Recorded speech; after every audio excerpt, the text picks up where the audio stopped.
Sahabat beriman, rahimakumullah. Tahukah Anda bahwa terdapat dosa yang lebih besar dibandingkan dengan berzina dan membunuh bayi hasil zina? Bahkan, dosa ini lebih besar dari 1000 kali zina. Berhati-hatilah, karena perbuatan ini seringkali dan banyak yang melakukannya. Kira-kira dosa apakah itu? Dikisahkan pada suatu senja yang lenggang di zaman Nabi Musa alaihi salam, terlihat seorang wanita berjalan terhuyung-hayang, pakaiannya yang serba hitam, menandakan bahwa ia berada dalam duka cita yang mencekam. Tudung kepalanya menangkup rapat hampir seluruh wajahnya, tanpa rias muka atau perhiasan menempel di tubuhnya. Kulit yang bersih, badan yang ramping, dan roman mukanya yang ayu tidak dapat menghapus kesan kepedihan yang tengah meroyak hidupnya. Ia melangkah terseret-seret mendekati kediaman rumah Nabi Musa alaihi salam. Diketuknya pintu perlahan-lahan sambil mengucap salam. Maka terdengarlah ucapan dari dalam, "Silahkan masuk." Perempuan cantik itu pun lalu berjalan masuk sambil kepalanya terus menunduk. Air matanya berderai tatkala ia berkata, "Wahai Nabi Allah, tolonglah saya, doakan saya agar Tuhan berkenan mengampuni dosa keji saya." "Apa dosamu, wahai wanita ayu?" tanya Nabi Musa alaihi salam. "Saya takut mengatakannya," jawab wanita ayu tersebut.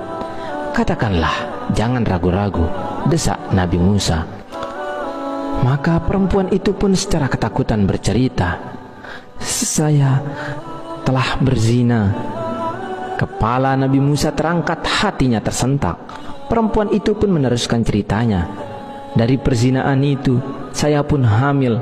Setelah anak itu lahir kemudian, saya langsung mencekik lehernya sampai meninggal." Ucap wanita itu seraya menangis sejadi-jadinya.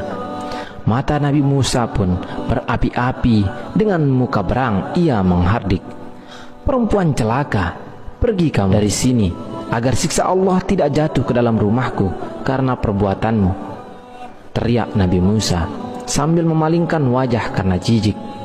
Perempuan berwajah ayu dengan hati bagaikan kaca membentur batu yang hancur luluh lantah segera bangkit dan melangkah surut. Ia menangis terangguk-angguk dan keluar dari rumah Nabi Musa alaihissalam. Ratap tangisnya amat memilukan. Ia tak tahu harus kemana lagi hendak mengadu. Bahkan ia tak tahu kemanakah kakinya akan melangkah. Bila seorang nabi saja sudah menolaknya, bagaimana pula manusia lain bakal menerimanya? Terbayang olehnya betapa besar dosanya, betapa jahat perbuatannya. Setelah wanita ayu keluar dari rumah Nabi Musa, malaikat Jibril pun turun mendatangi Nabi Musa. Malaikat Jibril lalu bertanya, "Mengapa engkau menolak seorang wanita yang hendak bertaubat dari dosanya? Tidakkah engkau tahu dosa yang lebih besar daripadanya?"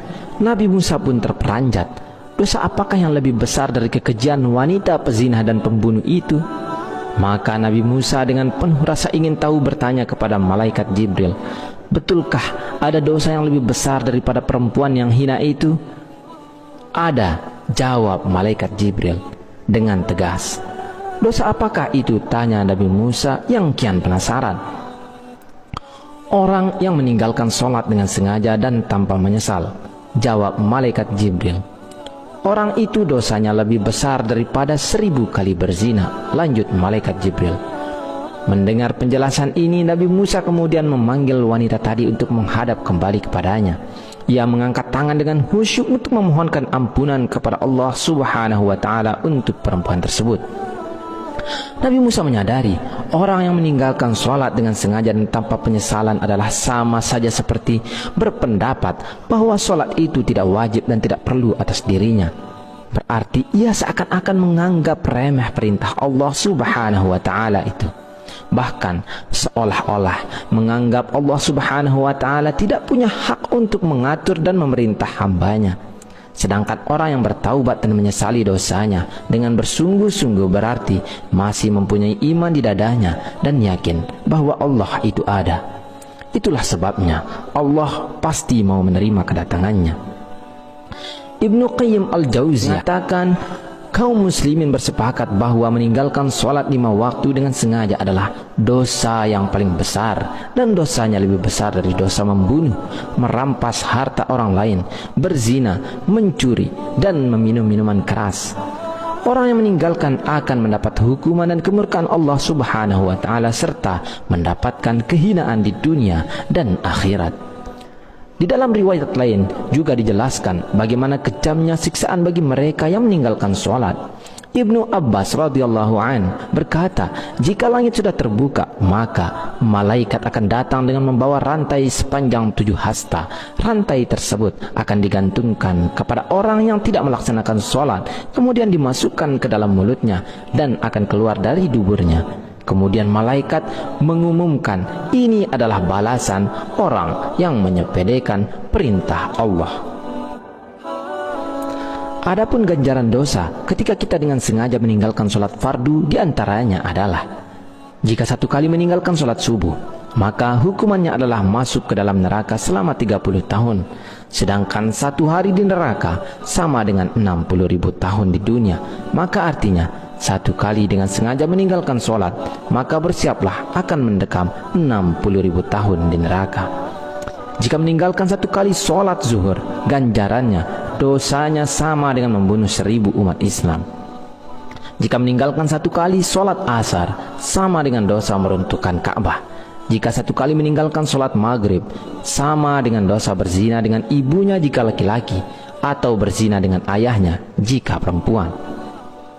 Jika meninggalkan 1 kali sholat isya, maka ia tidak akan diridhai oleh Allah Subhanahu wa Ta'ala untuk tinggal di bumi, dan akan didesak mencari bumi atau tempat hidup yang lain. Sholat merupakan ibadah wajib yang tidak bisa diwakilkan kepada siapapun, dan jangan tinggalkan walau sekalipun, meski dalam keadaan apapun.